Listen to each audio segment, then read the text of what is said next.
भाजपा के प्रदेश अध्यक्ष वीडी शर्मा का रविवार को जबलपुर आगमन हुआ। इस मौके पर पत्रकारों से चर्चा करते हुए उन्होंने आगामी विधानसभा चुनाव को लेकर कई दावे किए।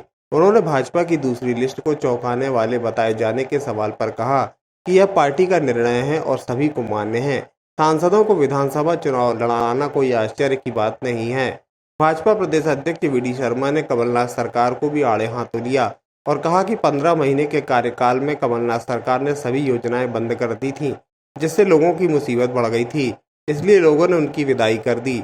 इसके साथ साथ वीडी शर्मा ने दावा किया कि विधानसभा चुनाव में इस बार भारी बहुमत से प्रदेश में भाजपा की सरकार बनेगी। Bharatiya Janata party cadre based organisation है। कार्यकर्ताओं को क्या काम मिलना है, चाहे माननीय सांसद हो, माननीय विधायक हो, मुख्यमंत्री हो, प्रदेश अध्यक्ष हो, कोई भी हो, हम सब कार्यकर्ता हैं।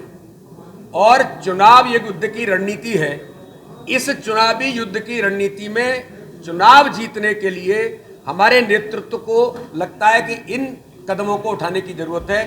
तो कुशल रणनीति के साथ जो आवश्यक है वो संगठन निर्णय करता है। अभी सम्मानीय सांसदों को मैदान में उतारा है, कल और लगेगा तो हमारा नेतृत्व है वो इस पर निर्णय करेगा। मैंने पहले ही कहा ना कि भारतीय जनता पार्टी में हम सब कार्यकर्ता हैं। किस कार्यकर्ता को क्या काम मिलना है ये वो हम तय नहीं करते, ये हमारा नेतृत्व तय करता है।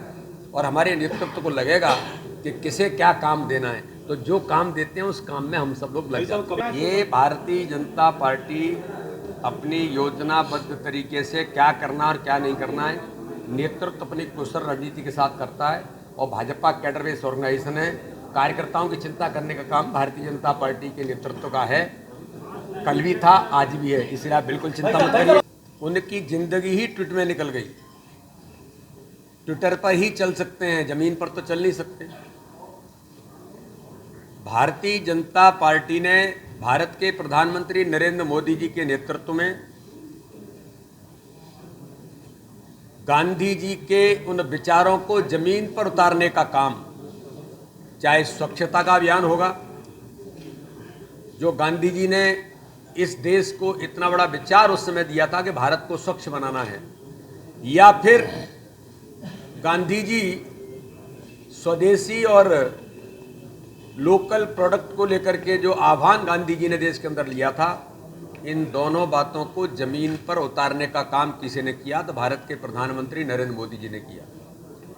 और लोगों के मन का इसे संकल्प बना दिया कि आज भारत, जिसे लोग गंदा भारत के नाम से जानने का प्रयास करते थे, आज हमें गर्व है कि प्रधानमंत्री जी के प्रयासों के कारण आज भारत स्वच्छ बन रहा है।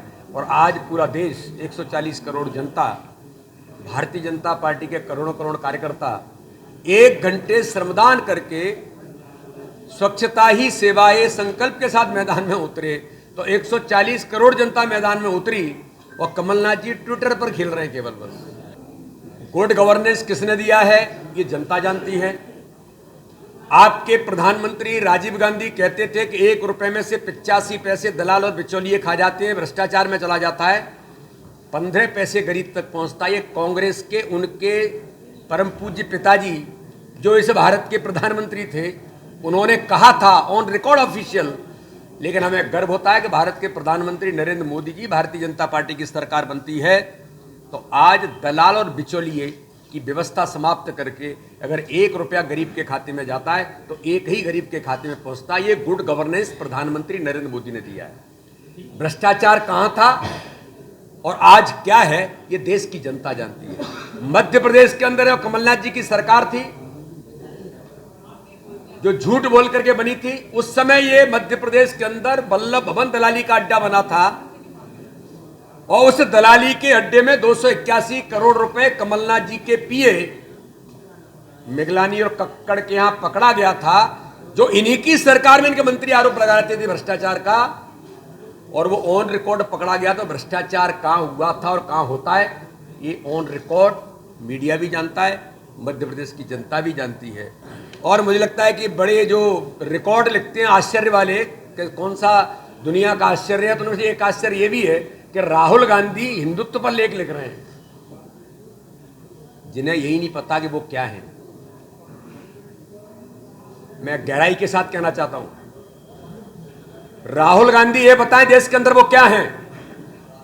नहीं बता सकते। ये दोहरे चरित्र के लोग और तुष्टीकरण की राजनीति करने वाला ये जो दल है, जो केवल एक परिवार तक सिमट कर रहेगा, इस परिवार की इतिहास के बारे में ही राहुल गांधी नहीं बता सकते कि उनके परिवार का हिस्ट्री क्या है, इतिहास क्या है। देश तो जानना चाहता है लेकिन नहीं बता सकते क्योंकि सारी परतें खुल जाएंगी। इसलिए ये आश्चर्य है कि वो हिंदुत्व की बात करते हैं और सनातन पर आक्रमण करने वाले लोग जो सनातन को समाप्त करना चाहते हैं,